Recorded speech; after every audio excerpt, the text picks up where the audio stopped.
Amables televidentes, bienvenidos nueva vez a La Hora con Gregory. Con mucho agrado recibo al licenciado Pelegrín Castillo. Con él hablaremos de diferentes temas, los cuales domina bastante bien. Gracias por estar en La Hora con Gregory. Gregory, muchas gracias. Muy contento de encontrarme aquí en tu compañía de nuevo en este espacio de orientación a un público que sigue temas de interés nacional e internacional. Muchas gracias y te saludo a ti y saludo al público que sigue la hora con Gregory. Correcto, correcto. Iniciemos el conversatorio. Se me ocurre como estrategia para que el plato fuerte sea en el segundo bloque, Sí. que entremos al aspecto internacional. Sí. Por razones evidentes en este momento, que es bien interesante tocarlo. ¿Preocupación o expectativa de parte de Pelegrín Castillo por el entorno internacional, sobre todo por el nombre de Donald Trump? Mira, hace tiempo yo vengo llamando la atención, incluso escribí un libro en medio de la pandemia, se llama Choque de Potencias en el Gran Caribe, que lo puse a circular en el 2023, sobre la importancia de los cambios que se están produciendo a nivel global, la transformación importante del orden internacional, las implicaciones que eso tiene a nivel continental, regional e insular. Y ahora estoy terminando uno que espero ponerlo a circular próximamente, se llama Crisis en la República Imperial, la caída de Chimérica, que es el complemento del otro. Voy a tener que hacer un prólogo introductorio hablando de La el llegada triunfo de Donald Trump y su movimiento MAGA. A mí no me preocupa. A mí me preocupa más que la clase política, las clases dirigentes del país no tengan la disposición, la capacidad, el interés de mirar cómo esos escenarios internacionales nos van a afectar para bien o para mal. Y que sea una cosa, que sea otra, va a depender de la respuesta nacional. Porque es una tormenta que hay. Se puede decir que es la tormenta perfecta. Hay una guerra mundial híbrida, yo lo vengo explicando hace tiempo, lo explico en Choque de Potencias en el Gran Caribe. Hay un proceso de globalización, de desglobalización, esa idea utópica de crear un mundo pacífico, integrado, sometido al multilateralismo y a reglas bajo la tutela de Estados Unidos, teniendo a China como la gran fábrica del mundo, todo ese sueño que se concibió alrededor de la relación de Estados Unidos y China, que Neil Ferguson, el historiador británico, llama chimérica. Ese sueño se ha convertido en una pesadilla, se está derrumbando. Viene tiempo en ese proceso. Lo que pasa es que como se trata de una guerra mundial híbrida, es difícil saber dónde comienza, cómo evoluciona, en qué escenario realmente se está librando. Esa es una de las características de las guerras híbridas. Y esta es global. Por otro lado, el hecho de que Trump haya ascendido al poder, y yo lo analizo ahí en el libro mío Choque de Potencias, en realidad hay que interpretarlo como una reacción del pueblo norteamericano, de la nación norteamericana, frente a lo que se puede considerar una especie de traición de sus élites. Las élites de Norteamérica, liberales y neoconservadoras, y de Occidente en sentido general, decidieron hacer la gran apuesta de un orden global y dejar atrás las naciones, sacrificar las naciones, las identidades, los pueblos, las fronteras, las culturas, la religión. Y hubo una reacción, hay una reacción, en este caso del nacionalismo de gran potencia. Ya eso venía manifestándose hace mucho. En cierta manera, eso que hemos visto en China tiene por base un gran sentimiento nacional. La nación china, se lo dijo Zhou Enlai a Kissinger, primero que comunistas, nosotros somos chinos. La nación china estaba resurgiendo unos periodos calamitosos después de revoluciones, todo eso, de los experimentos que hizo el emperador Mao, porque Mao Zedong era un emperador comunista. Rusia, después de la era Yeltsin, que fue una era para los rusos vergonzosa, porque se cayó la Unión Soviética en forma incruenta, rápida e incluso inesperada, y vino un periodo de gobierno débil, fofo, dúctil a los poderes internacionales. Bueno, el estado profundo de Rusia, porque toda nación imperial que tiene una base como tiene Rusia, tiene un estado profundo. Y Putin llegó a recomponer el poder imperial ruso. Lo que tú estás viendo desde hace tiempo, desde el 2001 a la fecha, no es más que la última versión del imperio ruso. Y Estados Unidos, que estaba liderando ese proceso de globalización, el pueblo norteamericano sintió que estaba asumiendo unos costos muy altos, demasiado altos, que le imponía el hecho de ser el soporte de ese orden global. Ellos esperaban ganar con eso, pero sí, las élites estaban ganando mucho. Las grandes corporaciones transnacionales que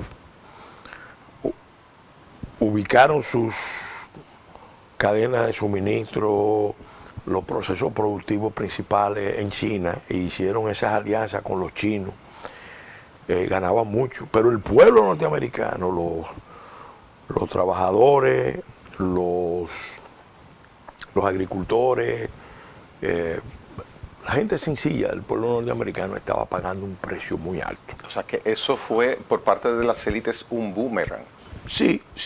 Llegando al 2025. Es que es casi una constante. El que ha estudiado a Arnold Toynbee y sus estudios de la historia, el que ha estudiado filosofía de la historia, o a grandes pensadores que analizan los ciclos de los imperios, la política expansiva continua termina provocando grandes dificultades en el orden interno, sobre todo porque las élites en ese contexto, en esos contextos mundiales o globales o con vocación universalista, terminan degradadas. Y entonces cuando pierden, como dice Manuel Todd, cuando las élites se degradan, no pueden jugar su papel, más se olvidan que dirigen una nación y entonces pasan a dirigir el mundo. Bueno, vienen los problemas internos. En Estados Unidos se estaba viendo. Esos problemas, propiamente, si lo datamos, empezaron con la crisis de sobreconsumo del 2008. Pero llegando a este momento, la actitud que toma Trump ante esa situación está siendo muy criticada. ¿Cuál es el enfoque? Porque particularmente pienso que Trump no es ningún tonto, aunque sus modales y sus formas muchas veces me hagan hacer algún comentario, por ejemplo. Mira, acuérdate que Trump llega al poder precedido por un movimiento que se llamó Tea Party, que fue una especie de rebelión. Ahí surgieron figuras nuevas de la política norteamericana. Ahí surgió Marco Rubio, Ron Paul, Ted Cruz en la política americana. El Partido Republicano vio que esa línea era una línea conservadora, ultranacionalista, de vuelta a los orígenes, con una tendencia marcadamente aislacionista de sacar a Estados Unidos de escenarios globales. ¿No está J.D. Vance en ese grupo? Creció en ese ambiente. Él creció en ese ambiente. Yo no sé si él fue parte activa del movimiento Tea Party, pero hay tres versiones del Tea Party, pero como fenómeno social, como movimiento, creó un clima que facilitó que una persona como Donald Trump, con su estilo, con su actitud de confrontación, de pelea, acuérdate que es un hombre que tenía un programa de lucha libre, que tenía un programa de competencia sobre gestión empresarial. Es una mezcla interesante de showman, millonario, mega millonario o multimillonario, con un estilo peleador propio, casi ahí dicen que él tiene el estilo de un peleador callejero de Nueva York. Bueno, el punto es que se juntan ese movimiento Tea Party con un Donald Trump que decide incursionar en política, porque no había incursionado en política. De hecho, casi todas sus intervenciones de apoyo eran en favor de los demócratas. Entonces, él identifica, porque el presidente Trump tiene un instinto muy profundo y además es un gladiador, es un peleador, se articuló muy bien. Cuando llega al poder la primera vez, no llega con un equipo fuerte, llega con algunas grandes ideas, con muchos sentimientos a favor de él, frente a una Hillary Clinton que demostraba tener, que te digo, demasiado compromiso con esas élites globales, con esa visión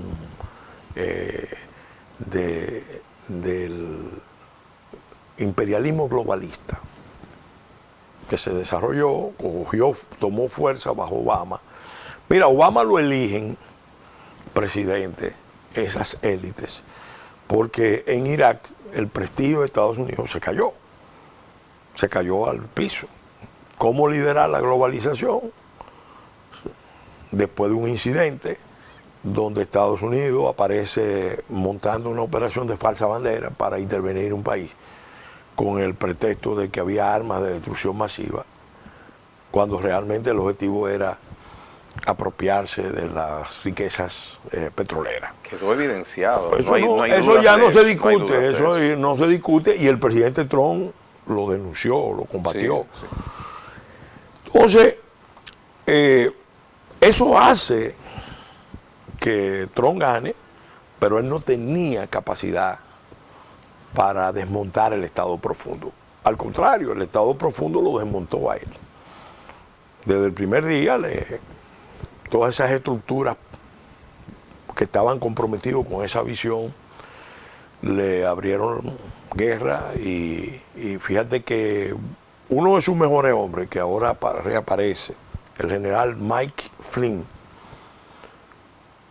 lo sacaron porque el FBI, la CIA, el aparato general de poder de Estados Unidos, del Estado profundo, articulado al Big Tech, al complejo industrial militar, a los grandes intereses de Silicon Valley, decidieron, no, este hombre ganó, pero eso fue un accidente, lo vamos a desmontar. Y lo desmontaron. ¿Se puede incluir en ese momento también al Partido Republicano? Un sector del Partido Republicano que decidió no confrontar con el Tea Party, sino ganárselo, en un momento dado, en las elecciones del 20, jugó la carta de vamos a salir de Donald Trump. Esto como una pesadilla, un error del sistema, porque el sistema está articulado alrededor de la relación estrecha de los dos partidos, en un solo propósito. Evidentemente. Entonces, Trump es un peleador. Y lo demostró porque, fíjate que eso fue tan lejos, que todo el aparato del poder, propiamente a él se le dio un golpe de Estado muy sofisticado y se le sacó del poder, pero él siguió en la lucha, no se rindió, le hicieron la guerra legal, después lo último intentaron matarlo. El hombre llega al poder, pero él ya llega ya convencido de que no puede volver a repetir la historia anterior. Llega con el propósito de desmontar esas estructuras del Estado profundo o cambiarla, transformarla, reformarla, crear nuevas instituciones, pero más enfocada en el lema de ellos. ¿Cuál es? Volver a América grande otra vez. En realidad, el movimiento geoestratégico que está planteado es que Estados Unidos, que se fue al mundo en la Primera Guerra Mundial, luego se replegó tras los acuerdos de Versalles, volvió al mundo en la Segunda Guerra Mundial, ya se mantuvo desde la Segunda Guerra Mundial hasta ahora, está planteándose eso como visión geoestratégica, salirse de los escenarios del mundo como potencia hegemónica y crear un orden internacional con otras potencias basado en lo que Kissinger ha descrito muy bien en muchas de sus obras, el concierto de las grandes potencias. Esa es la visión. Y Trump lo identifica. Sí, el equipo que está con él está reflejando eso. ¿Por qué? Porque ellos saben que seguir con esa fase de expansión que es muy costosa, gastos enormes en guerras, las infraestructuras fundamentales de Estados Unidos. Estados Unidos no tiene un tren de alta velocidad. No, evidentemente. Óyeme, Estados Unidos no tiene un tren de alta velocidad. Ahora creo que en California era que se estaba construyendo uno. Pero las grandes infraestructuras de Estados Unidos están anticuadas. Entonces, que mientras tanto, los gastos de defensa, los gastos de guerra en todo el mundo es una locura. Entonces, ellos decidieron, nosotros, para recuperar el poder nacional de gran potencia, nosotros tenemos que reconcentrarnos en nuestra área y con las otras dos superpotencias, porque ya ellos le reconocen a China esa condición y a Rusia, vamos a crear con el espíritu de Yalta zonas de influencia. Zonas de influencia. Estados Unidos tiene, ya no va a ser el mundo, porque además nadie le agradecía ese papel. No. O sea, ellos pagaban por un orden, estaban metidos en muchísimos conflictos, pero nadie le agradecía nada. Por favor, refiérete al resultado que puede acarrear ese proceder, esa actitud, ese color que Trump está dando a sus primeros 40, 50 días, porque las apuestas, si las hay o las hubiera, apuntan a que va a ser perjudicial para Estados Unidos. ¿Es así? No. Yo creo que para Estados Unidos como nación, no. Ahora, hay un libro que yo estoy recomendando mucho, que lo leí ya hace un tiempo, se llama El fin del mundo. El fin del mundo es solo el comienzo. Fue bestseller en el New York Times, la lista del New York Times por un año y pico, donde hay un enfoque explicando que este mundo que conocimos, global, con cadenas integradas de suministro, con un gendarme dominando el mundo, dando toques de atención o interviniendo en muchísimo. Ese mundo se acabó. Ahora empieza una nueva etapa. Una nueva etapa de las relaciones. Ahora, hay pronósticos también pesimistas. Por ejemplo, A eso es que me refiero, resultado para Estados Unidos. Emmanuel Todd, por ejemplo, escribió en una de sus últimas obras, se llama La caída de Occidente, dice que el manejo que hizo Estados Unidos y Europa de la guerra de Ucrania va a determinar la caída, no de Estados Unidos, sino de la civilización occidental. Y ese libro, a Todd hay que prestarle atención porque él fue el que pronosticó la caída de la Unión Soviética. Y cuando se habla de caída, bueno, tú puedes pensar en un hundimiento total o puedes pensar que sencillamente, que es lo que Trump está esbozando. Miren, yo quiero reconcentrarme, y ese es el mensaje a China y a Rusia y a las otras potencias regionales. Yo quiero reconcentrarme en mi área. Yo no voy a estar metiéndome en todos los escenarios. Y vamos a establecer mecanismos que van a ser mecanismos de conferencia. Un poco usando la técnica del concierto de las naciones, que fue, y las grandes conferencias que se dieron en Europa entre 1815, el Congreso de Viena, hasta la Primera Guerra Mundial. El mundo se rigió, fue un mundo, vamos a decir, de relativa, un siglo entero. El mundo se rigió en ese siglo entero con relativa paz. Con relativa paz. Y los problemas que había en un punto, en otro punto, se resolvían con el acuerdo de las grandes potencias. Obviamente ahí estaba el colonialismo en sus anchas. Hoy día se puede lograr ese resultado, insisto. Mira, yo lo que creo es que vamos a un mundo, entramos a un periodo oscuro en la historia de la humanidad. Muy tortuoso, muy difícil. Según Seihan, la zona que tiene más posibilidades en esta crisis de civilización global de mantenerse y relanzarse a futuro es América del Norte, América del Sur. Como área geográfica, bueno, tenemos las mejores condiciones porque no ha habido grandes conflictos en el continente si tú lo comparas con otros países. Hay unas bases de civilización común, ha habido diferencias, ha habido choques, pero nunca lo que se ha visto en Asia, lo que se ha visto en Europa, en África, no. Entonces,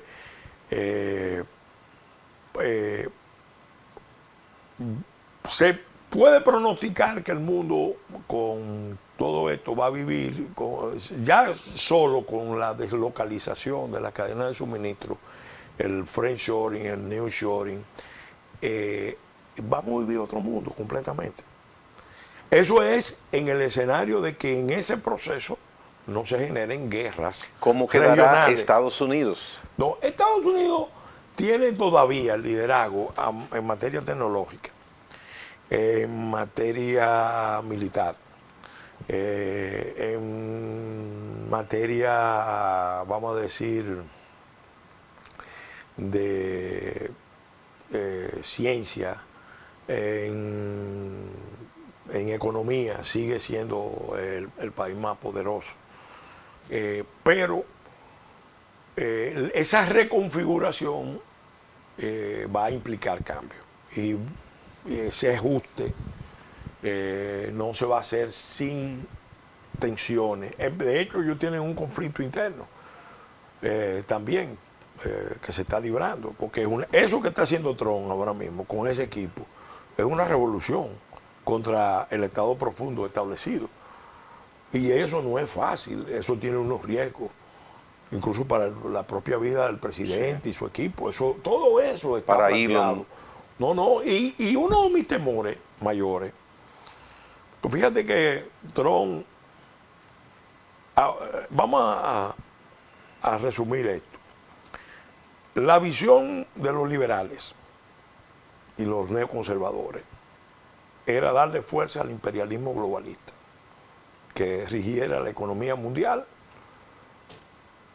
y a través del multilateralismo, el control de los organismos internacionales, el control de la sociedad civil, el apoyo de las ONG, crear un solo orden, un solo pensamiento, un pensamiento único alrededor de la visión del transhumanismo.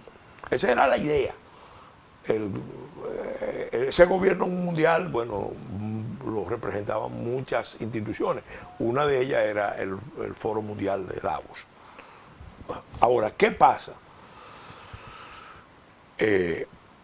Frente a ese imperialismo globalista, ya está la reacción, si se quiere, revolucionaria, de rebelión, del nacionalismo de gran potencia que encabeza Trump.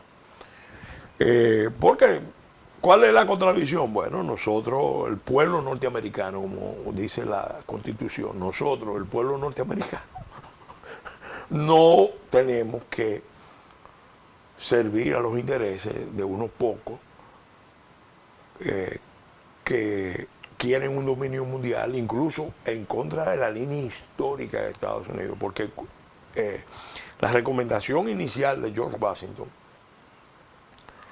en su famoso discurso de despedida, fue que Estados Unidos no se fuera al mundo a buscar dominio, a involucrarse en conflictos que le eran ajenos.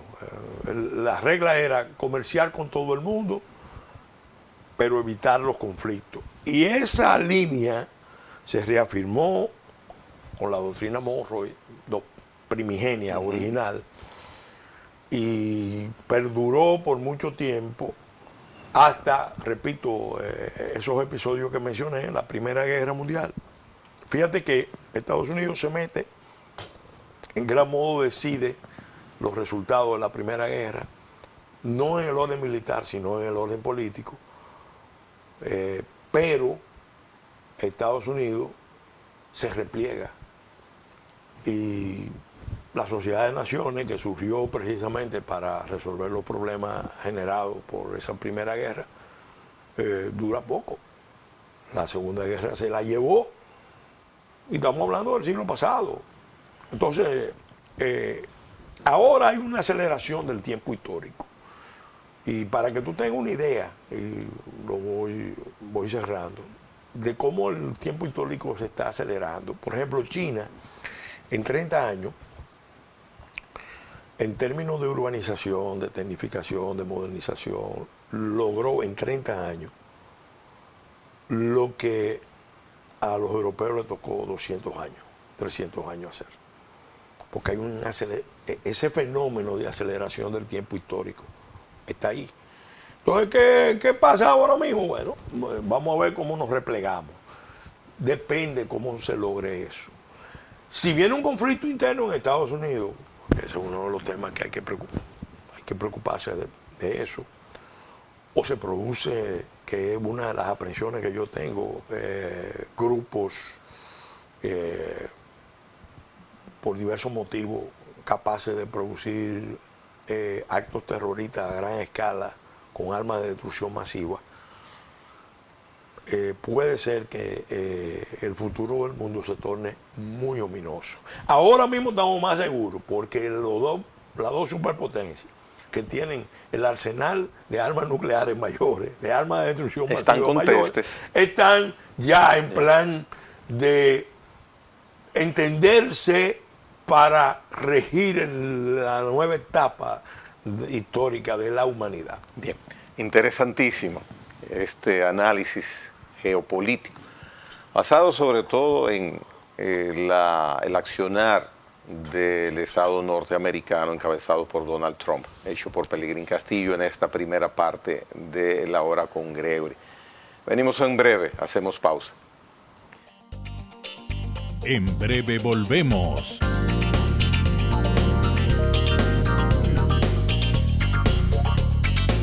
A la Hora con Gregory.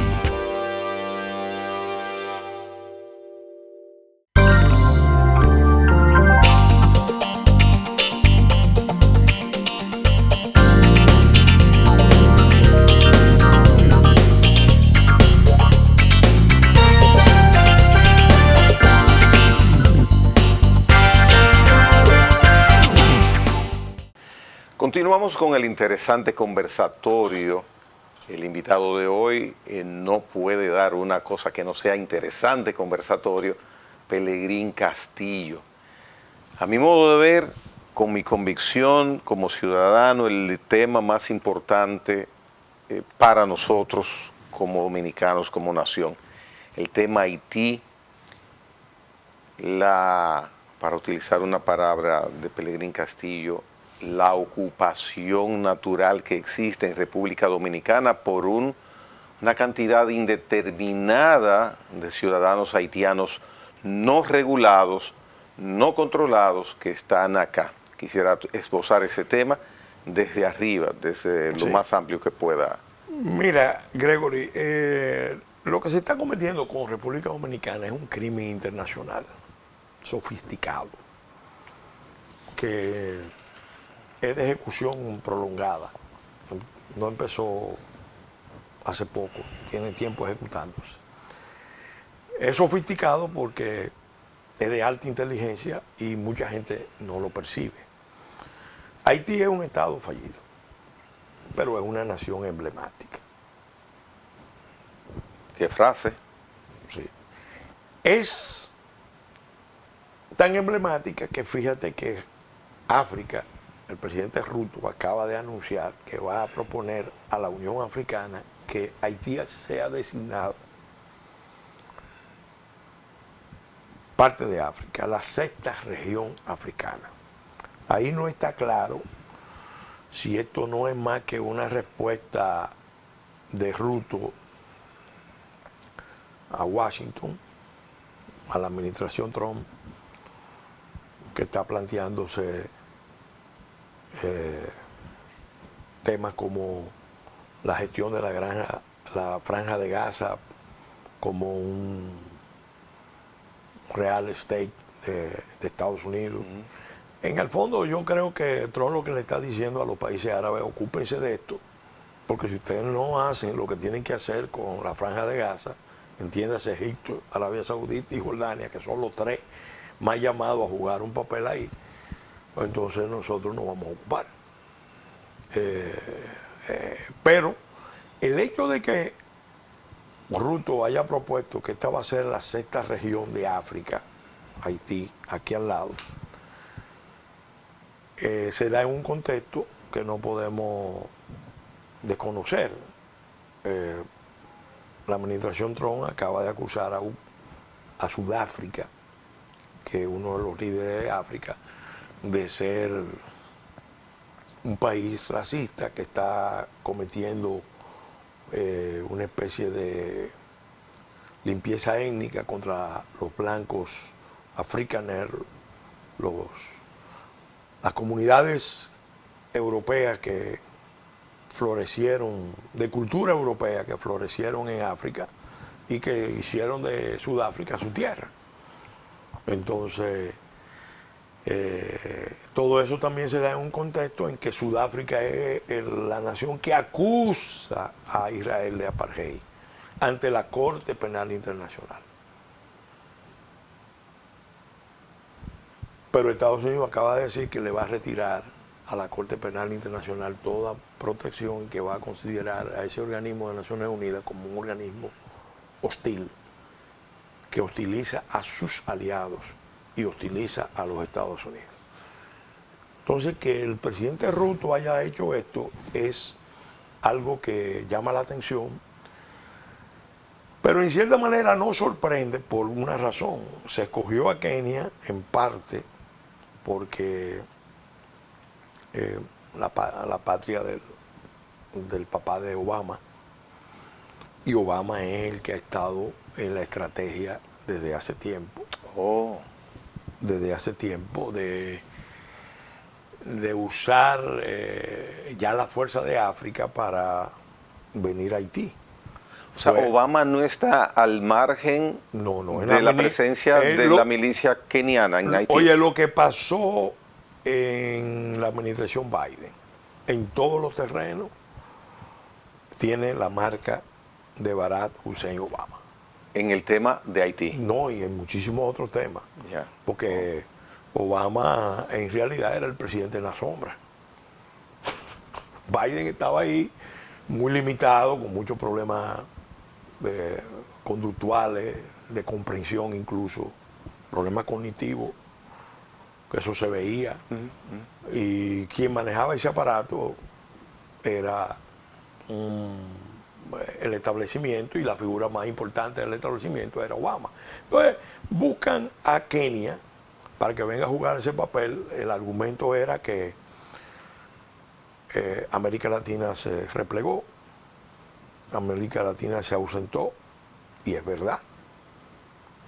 Bueno, no podía hacer otra cosa. Bueno, en realidad, países como Brasil, para mencionar uno, pudo haber retomado el rol ese de volver a Haití a terminar una tarea que ellos empezaron y que no pudieron salir adelante. Pero en otro momento de Brasil se puede mencionar. No, estaba Lula. Sí, pero el Brasil de Lula hoy no es el Brasil de Lula ayer. Pero Brasil es Brasil. En términos del continente, el país con más, vamos a decir, con más recursos, con más medios, es más, el que está más conectado con África de todos los países latinoamericanos es Brasil. Y además Brasil estuvo muy involucrado en el caso, en la situación de Haití, que arrojó mucho fracaso. Entonces, ¿qué pasa? Ahora entra Kenia, pero entra Kenia en una misión que se diseñó para que fracasara.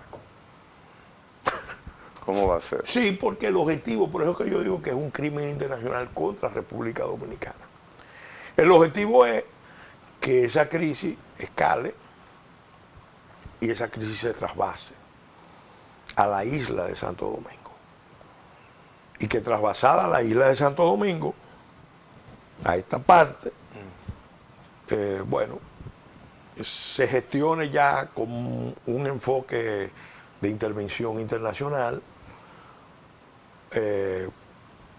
El establecimiento acá entonces ahí es que viene la parte delicada. Pero es que se conoce, es harto conocido que nosotros no somos ni proclives, ni permitiremos una situación pero en que los afecte... hechos, óyeme, en los hechos que está pasando, el presidente Abinader tiene el mérito, que yo se lo reconozco, de haber sido el presidente que más ha insistido en que hay que buscar una solución internacional a los problemas en Haití. Y al mismo tiempo el que más ha afirmado en los planteamientos discursivos que no hay solución dominicana al problema haitiano. Pero ¿qué pasa? Sí, que yo se lo he dicho a él, tanto personalmente como a su equipo, y públicamente, como lo estoy diciendo ahora. El planteamiento de política exterior de la República Dominicana es correcto, pero las acciones de República Dominicana van en otra dirección. Exactamente. Y dentro del gobierno tú notas las contradicciones. Una pregunta puntual. Entonces eso es lo peor que puede pasar, porque el país está amenazado, su integridad está en juego, su condición de nación, que también nosotros somos una nación emblemática, está en peligro, y sin embargo el liderazgo político del país, empezando por el gobierno del presidente Abinader, no termina de producir las acciones que tiene que producir, incluso las acciones que pactó, porque también hay que reconocerle al presidente que tuvo la visión de convocar, que nosotros lo habíamos planteado, y lo había planteado el Instituto Huertiano, pero él lo asumió y lo planteó un 27 de febrero y llamó a un pacto nacional. Bueno, hubo partidos que no quisieron, y las razones eran electorales, fundamentalmente, pero ya pasaron las elecciones. El pacto está ahí. Entonces, ¿nosotros qué le estamos reclamando al presidente? Bueno, puntualizar acciones. Puntualizar acciones. Bueno, numerarlas. Vamos a empezar Dos, tres. vamos a empezar por lo más simple. vamos a mecanizar, tecnificar y automatizar la producción agropecuaria. Ok, se ha iniciado. Te voy a poner, voy a poner un ejemplo que yo conozco. Central Romana empezó el proceso de mecanización y lo pararon. Lo pararon. Lo pararon. No Central Romana lo paró. Hubo, parece que sugerencia de que lo pararan cuando vino el terremoto. Quizá para tener ese espacio para contratar nacionales haitianos que vinieran, etcétera, no agravar la crisis haitiana. Segundo, para numerar. Ejemplo, porque cada tema se puede llevar muy tiempo largo. CAEI, aquí, estoy hablando del azúcar, que es el rubro histórico que ha contratado mano de obra. Tiene el 80% mecanizado. CAEI. Ahí y es un ingenio pequeño, tiene el 80%. Barahona tiene un 80%. Pero la agricultura en general se puede mecanizar en casi todos los rubros. Eso está dentro del pacto. Pero nunca he escuchado un funcionario agropecuario del gobierno mencionar ese término. No, al contrario, el ministro de Agricultura lo que está pidiendo es que le protejan, que permitan que vengan. Solamente para los plátanos están pidiendo 30.000. Los plátanos se pueden mecanizar en una proporción enorme. Los plátanos, el arroz, en general los cultivos de intensivo en mano de obra ahora mismo se pueden mecanizar. Ahora, eso implica una decisión política y poner fondos y orientar las políticas públicas, las alianzas público-privadas a eso. Porque tú puedes repatriar, pero los organismos que están repatriando, en un punto empiezan a agotarse y empiezan a surgir los problemas de corrupción, de mafia, porque es un esfuerzo sostenido, eso no es fácil. ¿Inmigración cómo va? Que tiene un alférez llamado Luis Ballester, que cuando uno lo mira, uno se pone en confianza y dice, bueno, para el tamaño señor, del problema, ellos están tratando de dar respuesta, pero las informaciones que están llegando es que hay mucha mafia organizada dentro de las instituciones del Estado y fuera de las instituciones del Estado, articuladas. Te estoy hablando de que para trasladar un haitiano desde la frontera a cualquier punto del país, eso genera un ingreso para las mafias de aproximadamente $400 por cada uno.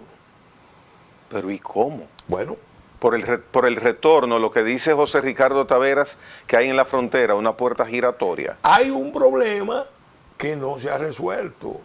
Es un Estado fallido, vamos a estar claros. Con una frontera de 391 kilómetros. Muy bien, pero nosotros tenemos como país dos manos. El fallo, mira, esa es la parte fallo que mayor, quiero. como yo lo veo, está en un área del Estado donde es evidente que no se le ha puesto interés al tema. Por ejemplo, yo recientemente recibí información de que las Fuerzas Armadas, el Ejército, así como recibo información de que hay mafias de todo tipo, civil y militar, policial, haciendo muchísimas diabluras, como diría el doctor Balaguer, indelicadezas, que eso era un término que él usaba. Bueno, así también hay cientos, decenas de expedientes que se le entregan al Ministerio Público o que llegan a los tribunales, pero el trato que hay es un trato que estimula la mafia, porque ni hay incautación de vehículos, lo ponen en libertad a los que están traficando con mucha facilidad, con una simple fianza, no hay condena. Eso es, en otras palabras, la respuesta del Estado, esa rama del Estado que es el Poder Judicial, a este fenómeno es extremadamente cuestionable. Entonces es poco lo que puede ninguna dirección de inmigración hacer, Es que, por más que expatrie. la dirección de migración es un órgano operativo, no traza las políticas.